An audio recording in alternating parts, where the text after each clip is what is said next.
Welcome to Solutions for Higher Education, a podcast by Scott L. Wyatt, president of Southern Utah University in Cedar City, Utah. To subscribe to this podcast, please visit www.suu.edu/President's Podcast, where you will find both the audio and a written transcript for today's podcast. Hi again, everyone, and welcome to Solutions for Higher Education, a podcast featuring Scott L. Wyatt, the president of Southern Utah University in Cedar City, Utah. I'm your host, Steve Meredith, and as always, I'm joined today in studio by President Wyatt. Hi, Scott. Hello, Steve. It's terrific to be with you today and excited to talk to our guest. Yeah, this should be a really fun podcast. So this is a another continuing part of our innovation focus.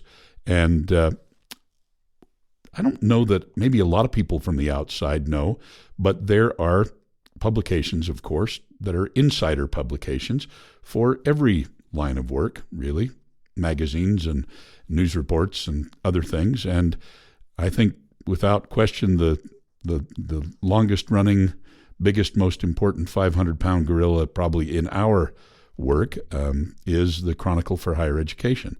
That's certainly something that we all subscribe to, and we watch, and we're excited when we're mentioned there and so forth. And so we actually have a guest from the Chronicle joining us today.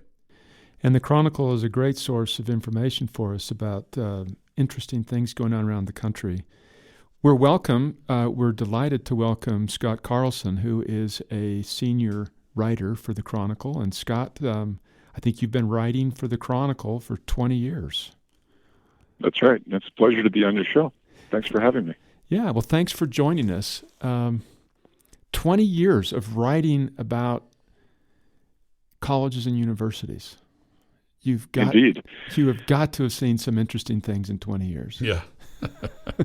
It's seen a lot of interesting things. Last time I was in Utah, I actually visited a prison with Utah State University. So that was interesting, and saw prison education up close. I was just talking with someone about that the other day. But seeing colleges go out of business, it's given me the opportunity to visit with potters who have the largest wood-fired kiln in North America. I've seen university cops who've gotten into trouble shooting folks. Have reported on that. I've reported on a bunch of things, and in some ways, over 20 years, you'd think you'd see a lot of change in higher education. But really, I was just saying to someone the other day, a lot of the things we were talking about in 1999 when I started at the Chronicle, we're still talking about today and still grappling with today. It's a slow-moving industry in some ways, but I think in the recent years now, it's primed for big changes in the future. When you think of innovation, your comment about things kind of look a lot like they did look 20 years ago. But when you think of innovation in colleges and universities, what comes to mind to you? When I think of innovation, I think of, I really think about startups, these startups in higher education that are really unusual and different, and you don't see them come along very often. And, one of the places that I think about is a place called the College of the Atlantic, which is up in Maine. And, startups often in higher education are small colleges. They're very nimble. They can move rapidly toward one idea or another, and they can set up an environment that maybe defies expectations in a certain way. So some years ago, I wrote about COA, which is in Bar Harbor, Maine. It was established in the late 1960s, which was this time in higher education when there were a number of institutions that were sort of being formed on an experimental basis. I think you saw this in the early part of the 20th century, and then later in the 1960s and 70s. And most of those colleges didn't survive, but COA did. It only has 300 students. It was established by a fellow who was a dean at Harvard, and it was established with the intention of trying to provide another source of attraction and economic development for this tiny town of Bar Harbor, Maine, which at the time when it was established was this town that had once been very wealthy. It had been a vacation area for the Rockefellers, among others.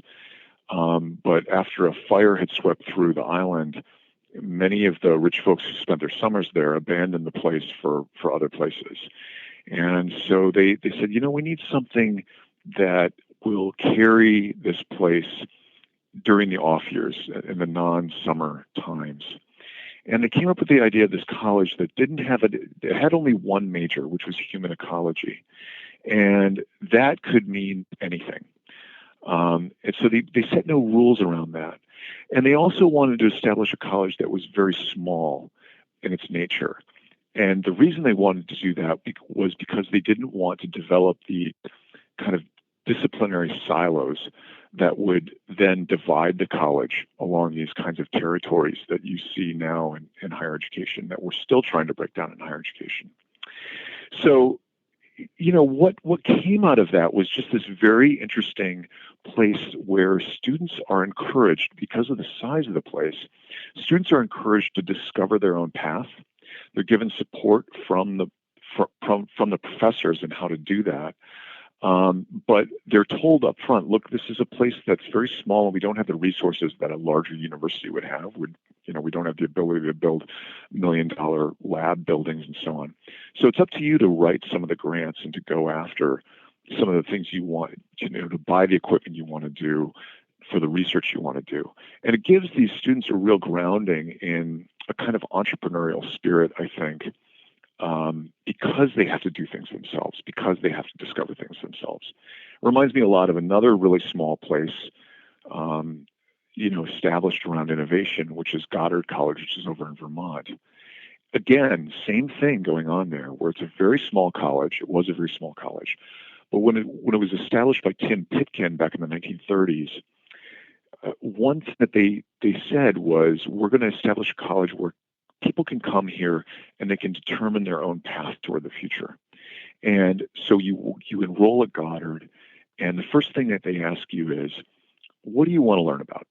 And so you can declare what you want to learn about. You can decide your path. And then they say, okay, how do you want to show what you're learning? And the students inevitably pick, a range of books to read, essays that they'll write. Maybe they'll do presentations. It's different for every semester. And then they're in constant contact with a kind of faculty advisor who guides them through this process. And they say each and every time, this is the most challenging and rewarding educational experience I've ever had. So I think about those things when I think about innovation in terms of from the educational standpoint. There's innovation in business and innovation in operations and so on, and things that colleges are sort of repeating or rediscovering year after year. But for me, the real interesting innovation is happening on the education space. And in those ways, at a time when, the K-12 environment, I have 2 kids in K-12 right now, when the K-12 environment is all about taking facts and stuffing them down the throats of young people, really turning them off to the beauty, to the discovery, to the love of learning. We still have these institutions that put the learning first, and make the love of learning, make pleasure sort of the primary purpose for being there. And worrying less at that moment, at least, worrying less about what the ROI is on the education. Not that the ROI isn't important. It is, but I feel like if you're going through the process with a kind of passion in mind, you'll figure out how to get an ROI out of it. That's what I feel about it. So innovation, that's what I think about when I think about innovation. I think about places like that. There are other ways to look at innovation. I mean, you could look at a place like Concordia University in St. Paul, which does a lot of work on the front end to make sure that their processes, their courses are are well established, that they're going to make money off of these things, that there's a market for students on the back end after they graduate. People call that innovative in higher education. To me, that just seems like good business sense, good practice. And so I don't think of that as really an innovation. I tend to think of these more radical ideas. How does this ROI play into radical ideas? If we focus too much on the business model, does that keep us from being creative, or does it make it more possible to be creative? I think it makes it more possible, actually. I think if you have a focus on the business model, on the costs of what it takes for you to produce the courses that you want to offer, what it takes for you to keep the enterprise afloat, I think that makes innovation possible, because you're not just taking blind shots in the dark. A friend of mine, Rick Stasloff, who is a pretty well-known finance guy in higher education and runs the RPK group, he writes a lot about innovation in higher education, and has written about the fact that there's a lot of college administrators that sort of sit back and say, let's be innovative, and they just sort of plow ahead without really knowing what the costs of doing their business is. They don't really know what the market is for what they want to offer. They just think, well, we've got a good idea, and it seems like a really clever idea, and so there must be someone out there who will buy it. There must be a market for it. It's not really the case. So in order to make the mission work, you have to know where the money is going and what's happening with the money. The business side of higher education is really a neglected part of higher education for the most part, in part because higher education is just such a complicated structure in the first place. I mean, with money coming from all sorts of areas, in all sorts of forms, tuition and grants and public funding and payoffs from the endowment and so on. So it's difficult to follow all that, and on top of that, higher education is just a very fractured environment anyway, very siloed and very big. For a lot of institutions are huge. So to try to get a handle on that, it's difficult for a leader to try to turn the boat, so to speak. But knowing where you are, knowing where you stand, is absolutely vital, absolutely first step. It seems that some of the best things that we've done here to promote innovation is expand our business office.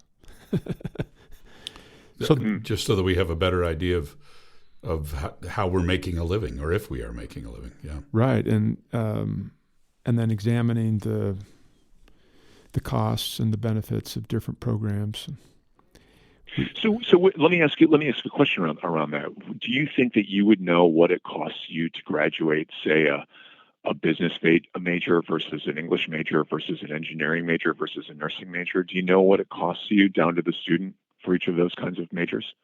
So we can almost answer that question. If we had a little bit of time, we could come up with exact answers. But we've done this with we have some kind of raw data that's out there, and then whenever we're interested in one versus another, we can dive down. For example, we've discovered that for philosophy majors, it costs us less to train a philosophy major than the expense. So the revenue exceeds costs. But that's only because the philosophy majors are taking classes that are also being offered as general ed, and so it's serving multiple purposes. But this is really, really complicated, as you're suggesting, because, well, what really are the costs for anyone on campus? Because in some ways, all of the expenses support everyone. Yeah. And it's really hard.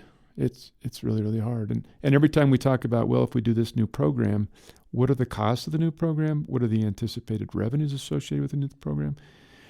But then how do we plug in the janitor's costs, And right. and everything else. Yeah. Right. Everything else.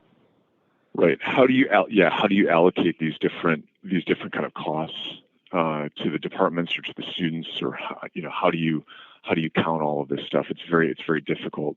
There was a college that I profiled some years ago called Brenau University, which is down in Georgia. It's a women's college, but like a lot of women's colleges, it has a co-ed graduate program, and it's got some other sort of professional programs that help float the boat. And everyone there is aware that the core women's college is not a moneymaker, but it's the mission of the institution to protect that. So they have these other sort of revenue generating parts of the university. And the president was a former mining executive who went there when I was visiting Brenau, and he said he was an academic who had left academia for a while to go work in the mining industry, and then he came back, and he said when I worked in mining, we would dig up rocks and we'd sell them for pennies and nickels and dimes, and we knew what that was costing us. We knew everything about how things things cost us, and when he arrived at the university, he found that the finance office was just a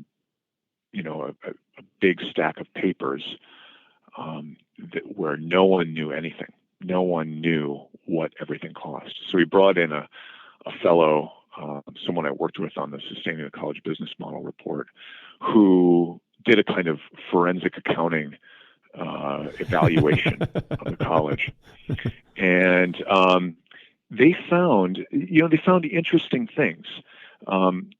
If you looked at the numbers one way, yes, the women's college at the core was a money loser, and the online college, the online distance ed college, was highly profitable. If you looked at it one way, if you took those numbers and you followed the students, where did the students go and what classes did they take? You came to a very different conclusion. If the board had looked at the numbers and not dug any further and said, "Oh, the women's college is losing money. We should just dump that and go online completely." If they had made that radical decision, they would have killed the entire thing, because what they found was that the women who were enrolled in the women's college were taking half or more of their classes through the online college. They were shifting over as hybrid students. So in killing the women's college, if they were to shutter the women's college, this is entirely theoretical, it wasn't on the table, but if they had done that, they would have essentially stripped most of the students out of their online college as well, and they all would have died. So, knowing the numbers, knowing where the numbers are is, absolutely essential for how to plan, how to be strategic, and how to innovate around in this very difficult environment. I mentioned Goddard before. They took that very path that I talked about. They had a core college on campus that had been the college that Tim Pitkin founded in the 1930s. And in the 1950s, they founded something called a low residency program, which is now used by 4 or 5 dozen colleges across the country. And a low residency program is one where it's kind of a distance ed program, but you spend part of a week or so on the college campus with your cohort. And the traditional college had about 200 students enrolled. It was a very, very small college.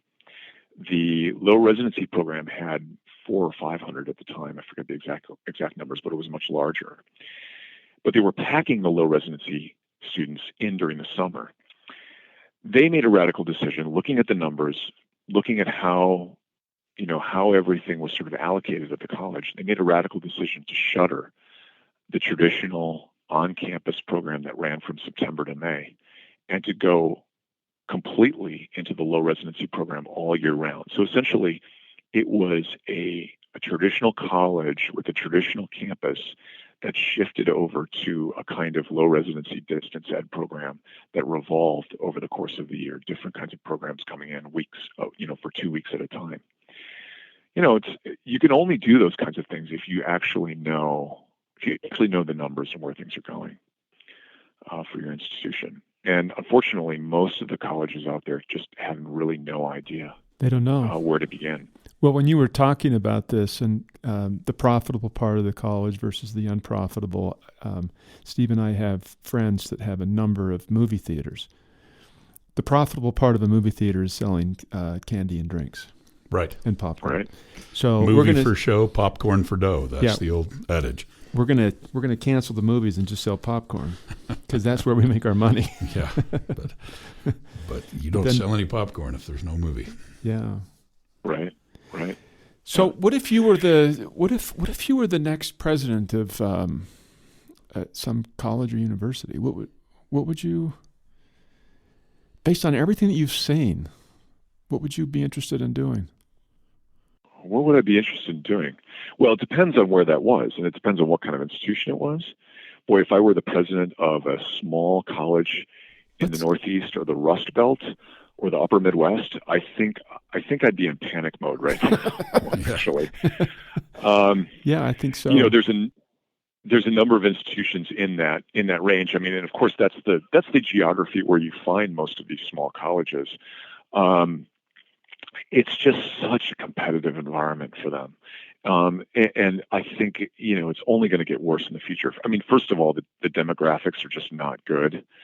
And the prospect of getting more students in, bringing more students into revenue, traditional age students anyway, to bring in revenue it's not a good picture. You're familiar You're familiar with Clayton Christensen. Sure. Clayton Christensen from Harvard, who's predicted this huge percentage of colleges will either go out of business or have to merge into somebody. Do you agree with that? No, I don't agree with that. I don't think he's right. I think there will be a shedding of some of the weaker institutions. I think we'll see a kind of dwindling among them, but with these small colleges, I've seen turnaround after turnaround among small colleges just because they can be very, very nimble. But the weakest ones we will see probably an uptick in the number of colleges that do go out of business, these smaller colleges that either do go out of business or do merge. But they do have the ability to, if there's courage in the leadership, if there's courage on the board, they do have the ability to move and change and become something else. I mean, it's happened over and over again. We visited. You asked me.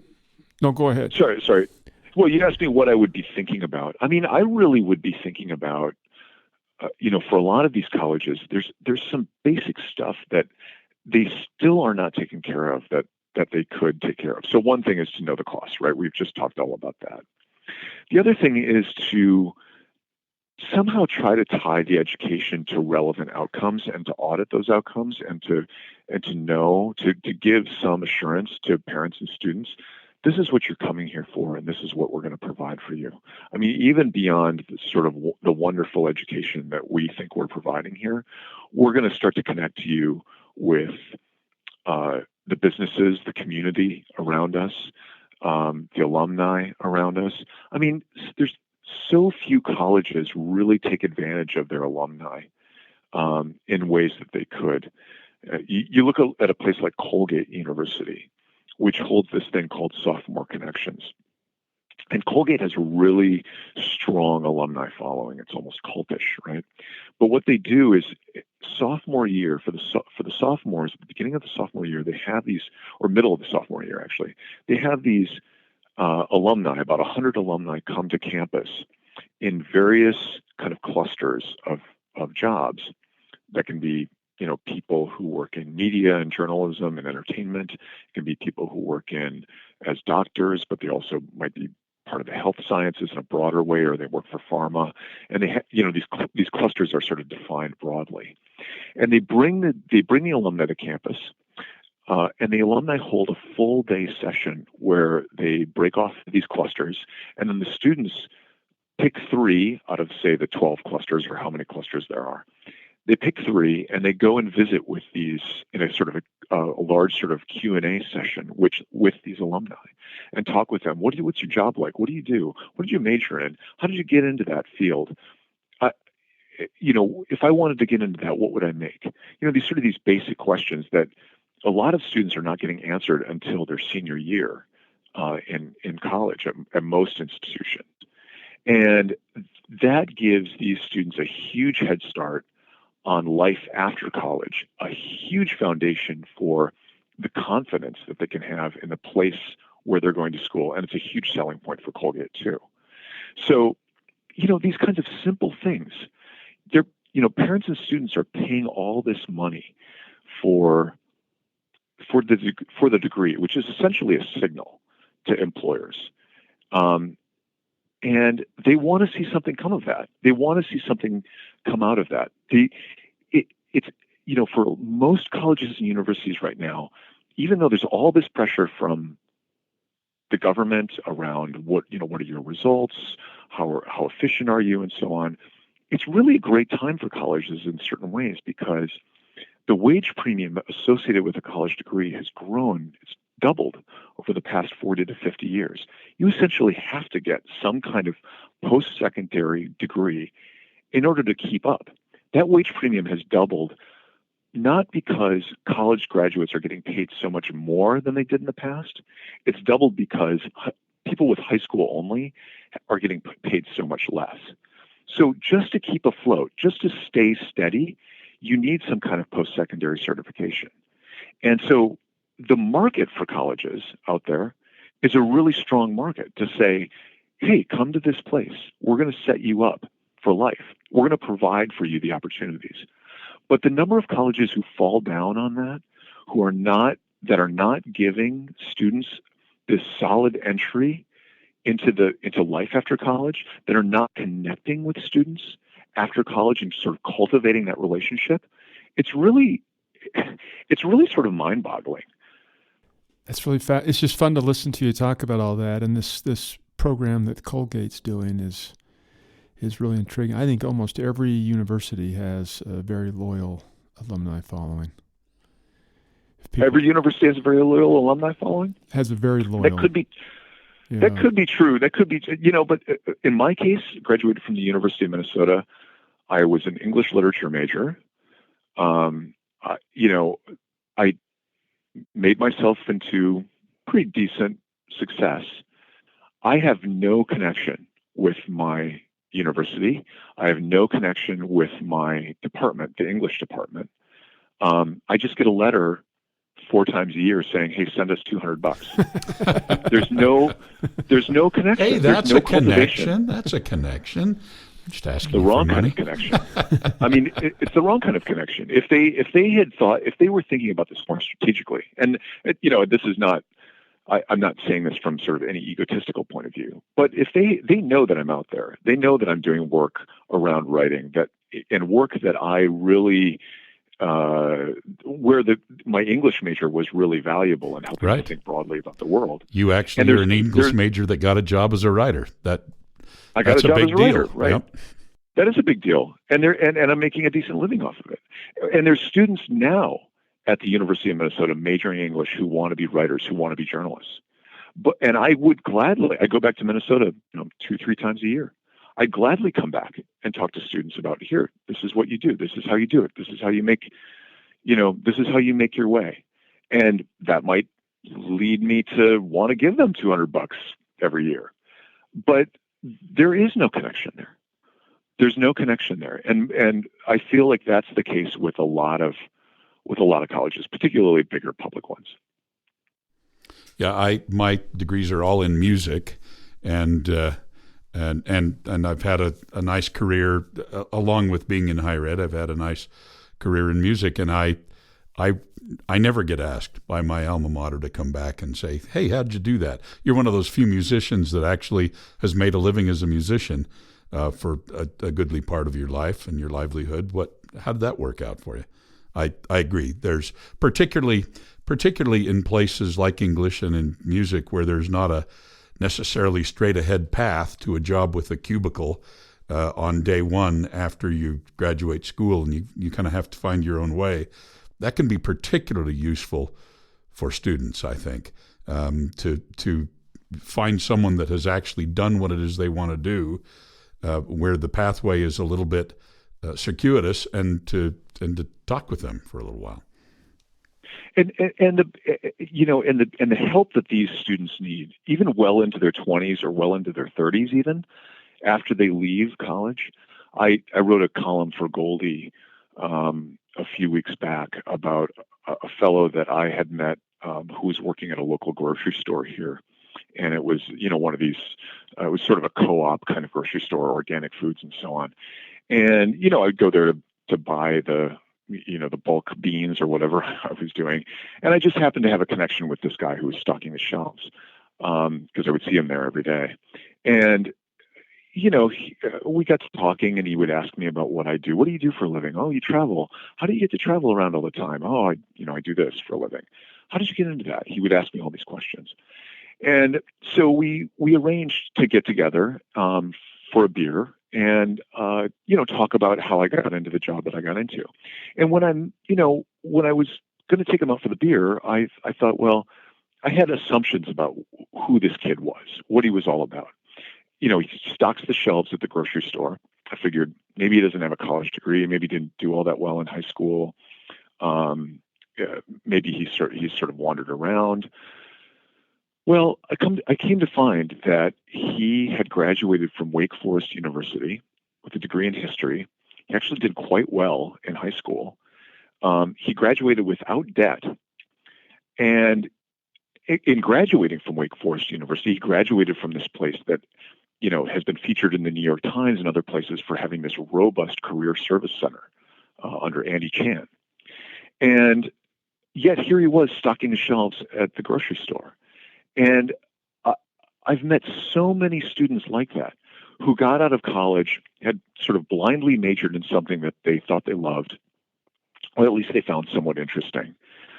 And then were sort of left school. They walked across the stage, took the degree, the diploma, left school, and then didn't really have any sense of how to apply that, what to do with that in the world.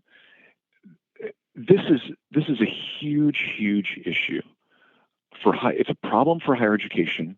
It's an anxiety for families, and it's a real source of depression and shame, I feel, for the students who are trapped in that situation. This is a kid who works at a grocery store. I've met, young guys with $70,000 in debt and a political science major working at a bar. I met a woman who graduated from a Christian university in Minneapolis who also worked at a bar, had $90,000 in debt. And, the kind of shrug and bitterness that they have about their lives is a real issue. And it's one of the questions, it's one of the reasons why we have people like Peter Thiel and others sort of questioning the value of higher education. They shouldn't question the value of higher education, but because we're not completing that circle, because we're not sort of sending folks out and allowing them to capitalize on previous success or helping them capitalize on that previous success, we're sort of undermining the enterprise as a whole. Part of our problem is that students come to colleges and universities. This is a generalization, of course, but so many of them come and choose a major. What they should do is come and choose a career, and then pick a major that would feed that career. Yes. And have a really good objective view of that career. That you can major in history, but you're probably not going to be a historian. So what is it that you want to do? And how can we help you figure out how a history major will lead you to that and understand the challenges and rewards connected? Well, I said yes, but I wonder about picking the career first. I think you should pursue your interests. I think you should pursue, particularly for college and for education, you should pursue what you think is going to excite you. With a thing like a history major, there's a bunch of stuff you can do with that. And your course of study doesn't have to determine what your career is going to be. I mean, you can shift and move around that a little bit.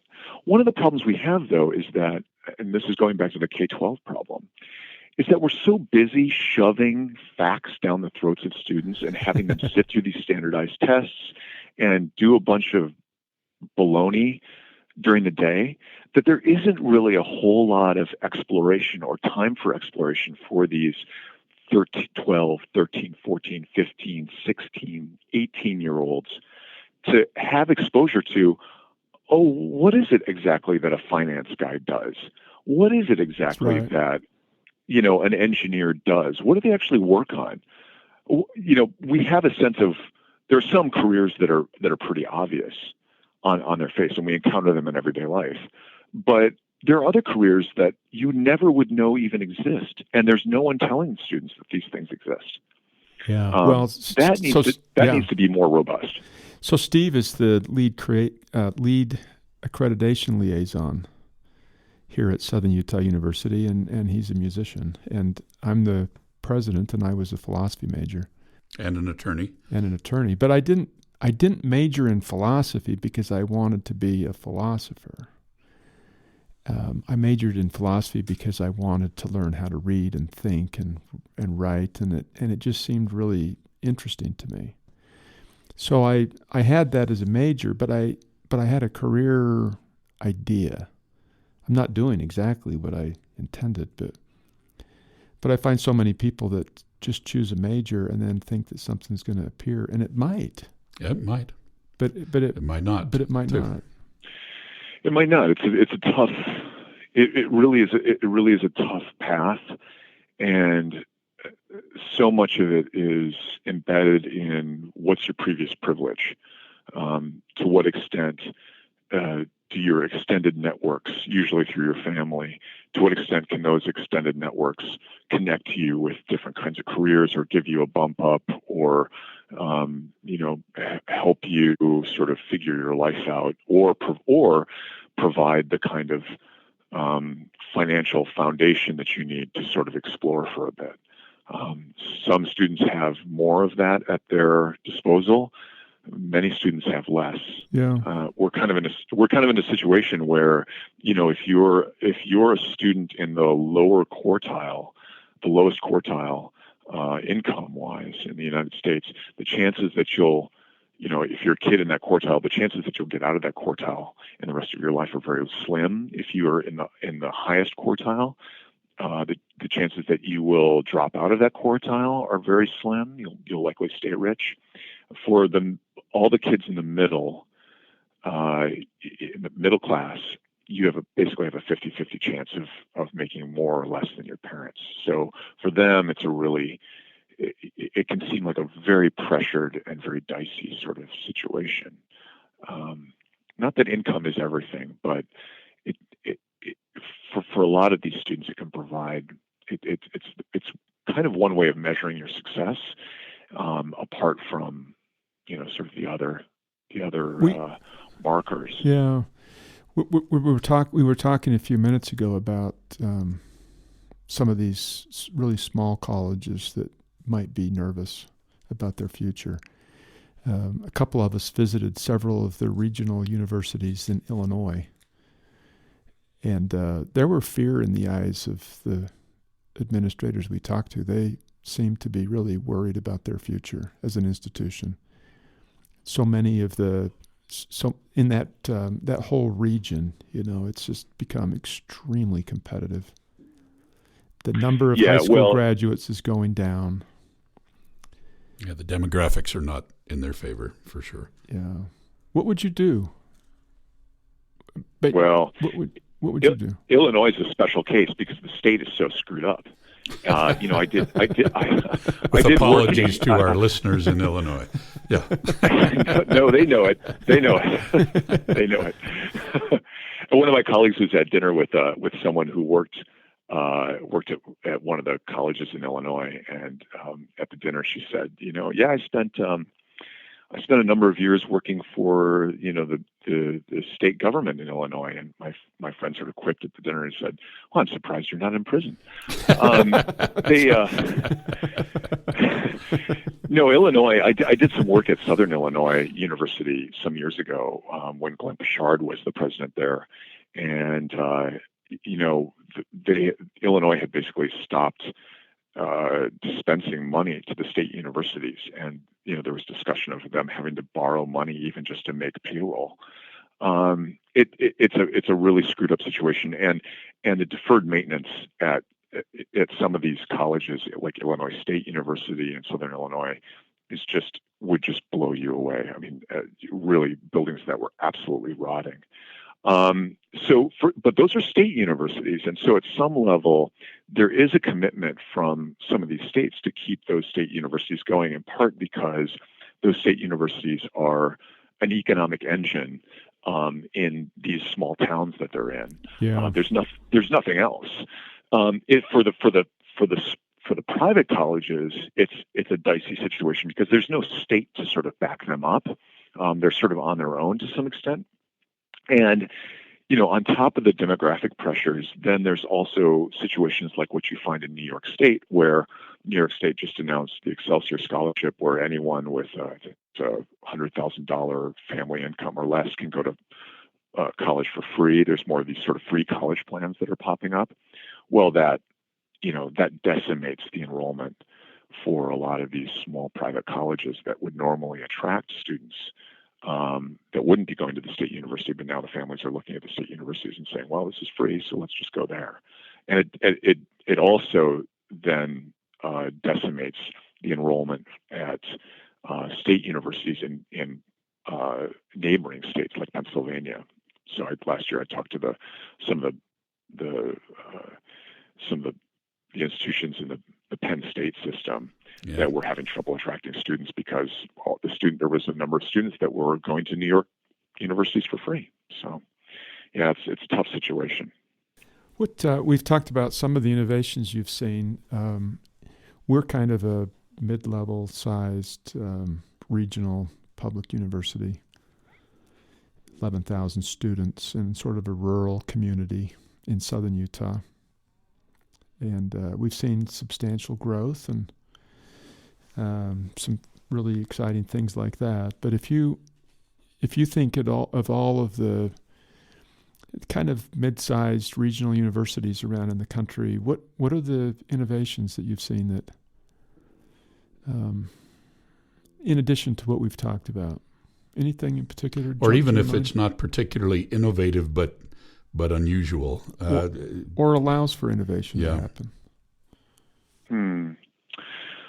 Well, you're catching me off guard here. I would say, you think about a place like VCU, Virginia Commonwealth, which is run by Michael Rao. Uh-huh. And Rao, before that, had been at Central Michigan University. And, VCU has been growing in a pretty robust way. And part of what they've been doing has been to have this connection between, the University, Virginia Commonwealth, and the city of Richmond.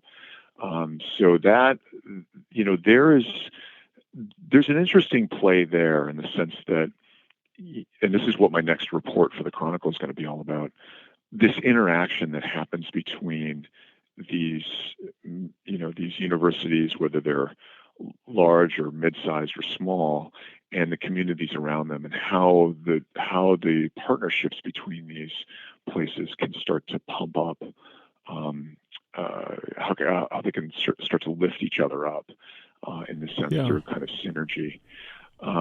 So looking in your community and finding ways to partner, help each other. Sorry, what was that? Repeat the question. So what you're describing is the community, the university and the community find ways to really connect broadly through the community, and that would include, as you mentioned, alumni and jobs and other kinds of things. Well, and in meaningful ways. I think of something like the Sustainable Cities Initiative, which comes out of the University of Oregon. That was started by these three professors in the architecture and urban planning department there.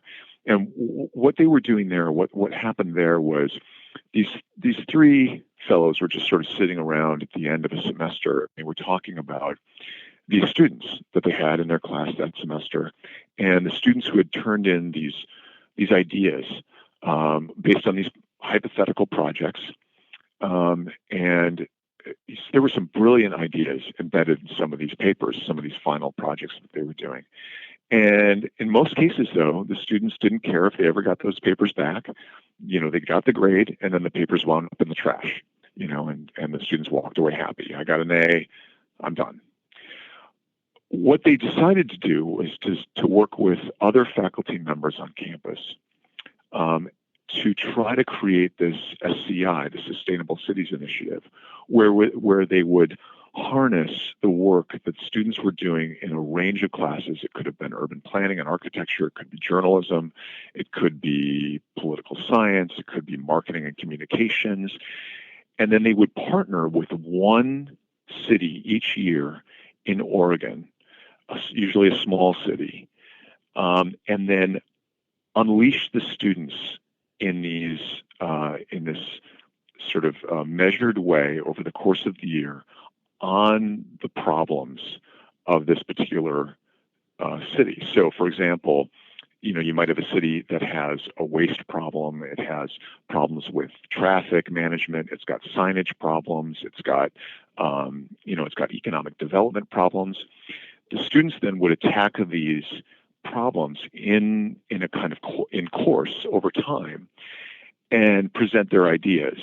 The city would end up paying the university about $200,000 to $300,000 for this service, for the year-long contract, and they got that money by plucking little bits of money out of each of the departments within the city government. So, for example, waste management would have $10,000 laying around. Parks and Rec would have 20, that they could contribute, and so on and so forth.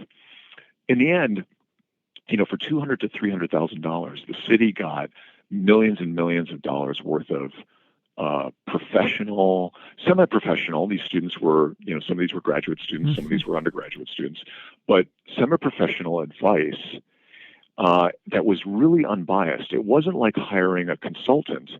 It was you're hiring these students who would come up with radical ideas. Consultants, as you know, they kind of, the old saying about consultants, they look at your watch to tell you what time it is. The students would come up with ideas that were really, really out there and really, really different. That was beneficial in two ways. One way, you're getting ideas that no consultant is going to give you, and it's the latest thing coming out of academia. That's right. On one hand. Because they're more creative. On the other, and more creative. On the other hand, it provided a kind of safety distance for the city because the city could take these ideas, present them at a public meeting, sort of a poster session, right? And if the citizens came back and said, you want to do this with the waste management plan on the edge of town? Are you kidding me? That's crazy. We're never going to do that. And then the city could distance itself, saying, actually, this is just a project we're working on with students. It's not a big deal. We're not taking this very seriously. Don't worry about it. But what happened more often was that these students would present these radical ideas, and the citizens would come, see these ideas, and they'd say, yeah, that's what we wanted you to do all along. This is what we've been thinking about. This is great. And then the city folks are heroes, and the students get a great education out of it. I mean, the students who participated in this said this was the most valuable education they'd ever gotten in their time at Oregon. And I remember in particular what one young design student told me. She had, in her class, she had been assigned to redesign the signage. She and the rest of her students had been assigned to redesign the city signage for the city of Springfield. And they'd come up with a bunch of really different ideas. And during one of their critique sessions, they had the city engineers come down and talk with them about their ideas. And one of the city engineers said, I really like what you're doing with your sign here, but how would we bolt that to a stake in the ground? Where's the bolt hole? And she said, all the time I've been in college, she'd been in college 3 years up to that point. She said, no one has really asked me anything practical like that. How would I bolt this to the sign, And she said she found it tremendously valuable and validating. So there's tremendous opportunity out there if colleges would just sort of get out of their space a little bit and think a little bit more broadly and develop these partnerships. It's been interesting, and it's been helpful for us to read what you're writing in the Chronicle and get all these different ideas. It's a constant source for us of creative ideas. Great. Thank you very much. You've been listening to Solutions for Higher Education, a podcast featuring Scott L. Wyatt, the president of Southern Utah University in Cedar City, Utah. We've had as our guest over the phone today Scott Carlson, a senior writer for the Chronicle for Higher Education. Thanks to Scott for joining us, and thanks to you, our listeners, for listening to us. We'll be back again soon. Bye-bye.